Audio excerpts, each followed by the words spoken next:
आप सभी को मेरा जय हिंद।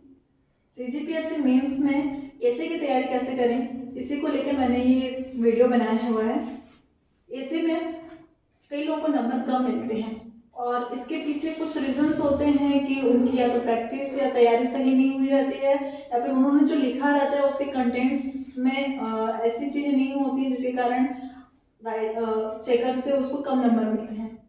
तो यहाँ पे मैं जो बताने जा रही हूँ उन चीज़ों को आप अगर फॉलो करेंगे तो आई होप आप लोगों को इससे बेहतर नंबर मिल सके। सबसे पहले है कि नोट्स बनाना। ऐसे में भी नोट्स बनाना चाहिए।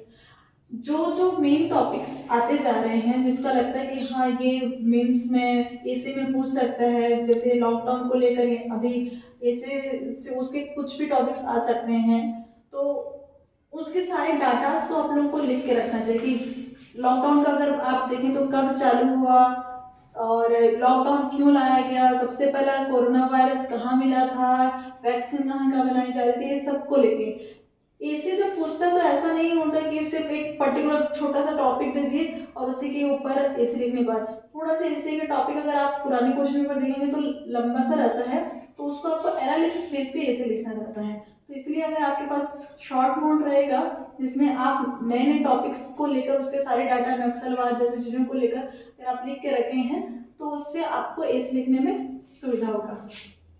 दूसरा है कोट्स एंड पोएट्रीज।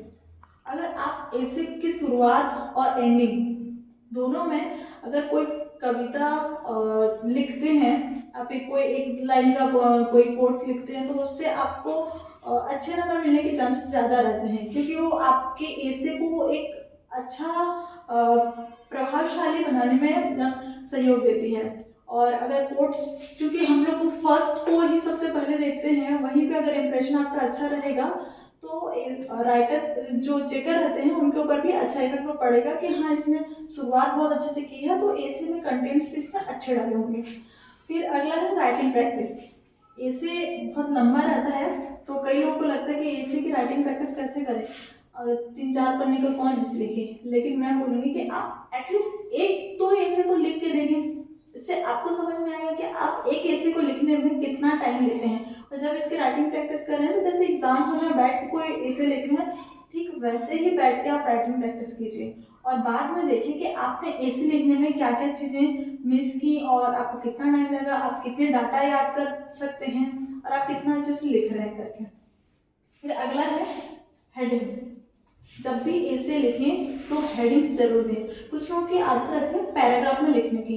पैराग्राफ लिखना भी गलत नहीं है, पर अगर आप हेडिंग्स देखिए अगर ऐसे को लिखते हैं तो वो ज़्यादा अट्रैक्टफुल बनाती है।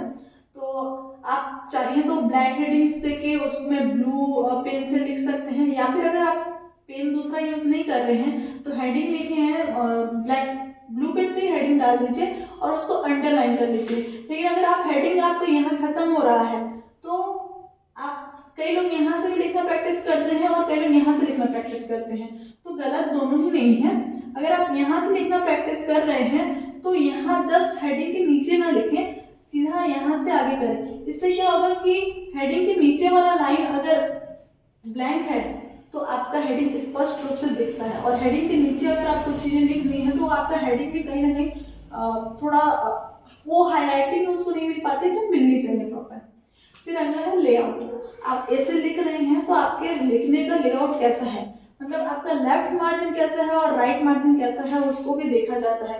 ये नहीं कि आप लेफ्ट में यहाँ से शुरू किए और राइट में पहले लाइन का यहाँ, दूसरे लाइन का यहाँ तक, तीसरे लाइन का भी यहाँ तक। आपके प्रॉपर दोनों तरफ के आप इसके लिए बेस्ट ये है कि आप एक बार जो आंसर सेट है उसको दोनों तरफ से मोड़ दें, तो जो मोड़ने वाले पोर्शन रहेगा वहीं से लिखना शुरू करके वहीं पे खत्म करें। क्योंकि को लगता है कि हम लोग की तो राइटिंग अच्छी नहीं है तो ऐसे में नंबर कैसे मिलेगा। मैं बता दूं कि मेरी राइटिंग में उतनी अच्छी नहीं है, फिर भी मुझे ऐसे में बहुत अच्छे नंबर मिले थे। तो आप लोग सिर्फ ऐसा लिखिए कि आपका जो राइटिंग है वो पढ़ने योग्य हो। अगर आप जो लिखे वो पढ़ने योग्य है तो आपको नंबर जरूर मिलेगा। और जरूरी नहीं है कि आप पूरा आखिरी पन्ने तक लिखें।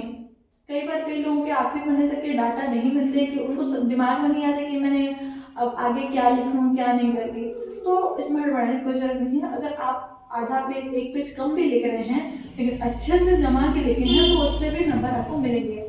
काट पीट कोशिश कीजिएगा कम ही हो। और ऐसे लिखते समय एक चीज और कि आप उस टॉपिक से रिलेटेड अगर कुछ डाटा जानते हैं तो उसको जरूर इंक्लूड करें, लेकिन अगर किसी डाटा में कंफ्यूज हो तो उसको बिल्कुल मत लिखिए। देखिए मेंस ऐसा है तो जिसमें चेकर वही देखता है जो हम लिखते हैं। अगर हम गलत लिखेंगे तो चेकर तुरंत समझ में आ जाएगा कि गलत गलत कुछ भी लिख दिया करके, लेकिन अगर हम सही लिखे हैं और थोड़ा कम भी लिखे हैं तो सामने वाले को लगेगा कि हाँ इसने जितना लिखा है सही लिखा है, और आपको अच्छे नंबर देने में हेल्पफुल रहता है। फिर कई लोग क्या रहते हैं कि एसे की तैयारी में हम लोग कैसे करें तैयारी, कहाँ से चीज़ों को पढ़ते हैं। तो एसे के लिए कई सारे कोचिंग सेंटर बुक्स निकालते हैं जिसमें हमेशा आने वाले टॉपिक को लेकर वो लोग ऐसे लिखे रहते हैं। साथ ही आप लोग कुछ मैगजीन्स अगर पढ़ेंगे जैसे महासागर रहता है तो उसमें नए नए टॉपिक्स को लेके जो करंट अफेयर में चलते रहते हैं उसको लेके अच्छे 1-2 पेज में लिखा रहता है। तो आप अगर उनको पढ़ेंगे तो आपको अच्छे से ऐसे से रिलेटेड डाटा उसमें मिलेंगे कि क्या क्या चल रहे हैं लेटेस्ट में। और साथ ही अगर आपको अपने राइटिंग का स्किल सुधारना है, मतलब हैंड राइटिंग की बात नहीं कर रही मैं, जो आप कंटेंट्स लिख रहे हैं, आपकी शब्दावली, आपके जो हर लाइन का लिखने का तरीका, अगर आप उसको थोड़ा इम्प्रूव करना चाहते हैं तो आपको चाहिए कि आप न्यूज़पेपर पढ़ें। और न्यूज़पेपर में ये नहीं कि शुरू से आखिर तक का पेज, जो एडिटोरियल वाला पोर्शन रहता है मेंस में आपको प्री के जैसे करंट अफेयर के क्वेश्चन उतने नहीं पूछते हैं, इसके आपके सब्जेक्ट वाइज ही करंट को रिलेट करके पूछेगा। तो इसके लिए सबसे बेस्ट है आप उसका एडिटोरियल वाले पोर्शन को पढ़ें। जो इंग्लिश मीडियम वाले हैं वो एडिटोरियल, और मतलब जो संपादकीय वाला पेज रहता है हर न्यूज़पेपर में आप देखिएगा जो 3rd या 4th वाले पेज में रहता है अक्सर संपादकीय दिया रहता है, और उसमें बहुत अच्छे अच्छे लोगों के व्यूज रखे रहते हैं, बहुत अच्छे राइटर्स के, कई बड़े बड़े पदों में रहने वाले अधिकारियों के भी उनके व्यूज रहते हैं किसी भी टॉपिक को लेके। उसको आप पढ़ेंगे तो आपका थोड़ा सा नजरिया बदलेगा, और आपको कोई भी ऐसे लिखेंगे तो उसके पॉजिटिव नेगेटिव दोनों एस्पेक्ट को देख के लिखने का उसमें आपको हेल्पफुल होगा। और कभी भी ऐसे को अगर उसमें टॉपिक्स क्लियर नहीं है कि वो पॉजिटिव जा रहा है या नेगेटिव, तो उसको आप अपने से कंक्लूजन बिल्कुल मत निकालेगा, अब दोनों एस्पेक्ट्स में लिखेगा, ताकि अगर राइटर चेकर पढ़ भी रहा है तो उसको लगे कि हाँ ये उस टॉपिक के जो भी अच्छे पॉइंट्स हैं और जो भी उसके नेगेटिव पॉइंट्स हैं दोनों को लेके उस चला है। और जो एक इम्पॉर्टेंट चीज़ है जो आपको एग्जाम में करनी हो ये है कि जो भी टॉपिक आपको आएगा एग्जाम में उसको आप लिखने से पहले, हम लोग मतलब जैसे एग्जाम में क्वेश्चन पेपर मिला वो तुरंत लिखने से पहले आप भले 2 मिनट का टाइम लीजिए, 3 घंटे का आपको टाइम मिल रहा है क्वेश्चन पेपर सॉल्व करने के लिए, तो 2 मिनट क्या एटलीस्ट अगर 5 मिनट भी ले रहे हैं तो कोई दिक्कत नहीं है। आप लीजिए उस टॉपिक को पढ़िए, जो 3-4 रहे होंगे ऑप्शन में देखिए कि कौन से को आप अच्छे से जानते हैं, और उसके बाद उसका एक लेआउट जरूर बनाएं कि आप क्या क्या लिखना चाहते हैं, रूपरेखा एक बनाएं। रूपरेखा में कि पहले आपको प्रस्तावना लिखना है, लास्ट में आपको क्या लिखना है। कई लोगों को लगता है कि प्रस्तावना हेडिंग डालना सही रहेगा कि नहीं रहेगा, कोई इशू नहीं, आप डाल सकते हो, उसमें भी कोई आपका नेगेटिव नहीं जाएगा। आप लिखिए कि उसके बाद आपको क्या क्या टॉपिक लिखने हैं, और जितने ज़्यादा टॉपिक आप बना सकते हैं उस एसे को लेके उतने ज़्यादा अच्छे हैं। आई होप ये वीडियो आप लोगों के लिए बहुत ही अच्छा हेल्पफुल निकलेगा, और आगे आप लोगों को अगर कोई डाउट हो तो आप लोग कमेंट बॉक्स में लिख सकते हैं। और अच्छे से तैयारी कीजिए, स्ट्रेस बिल्कुल मत लीजिए, खाना पीना अच्छे से खाइए। आप अगर आपका हेल्थ अच्छा रहेगा तो आपका माइंड भी बहुत अच्छा रहेगा और आपको पढ़ने में भी अच्छा लगेगा। और चीज़ों को सोचिए कि आप अगर पढ़ के कुछ बन जाएंगे तो आपको बहुत कुछ मिलेगा, और सिलेक्शन होगा नहीं होगा इस चीज़ का बिल्कुल टेंशन मत लीजिए, आप अपना बेस्ट दीजिए, आपके साथ बहुत अच्छा होगा। Thank you.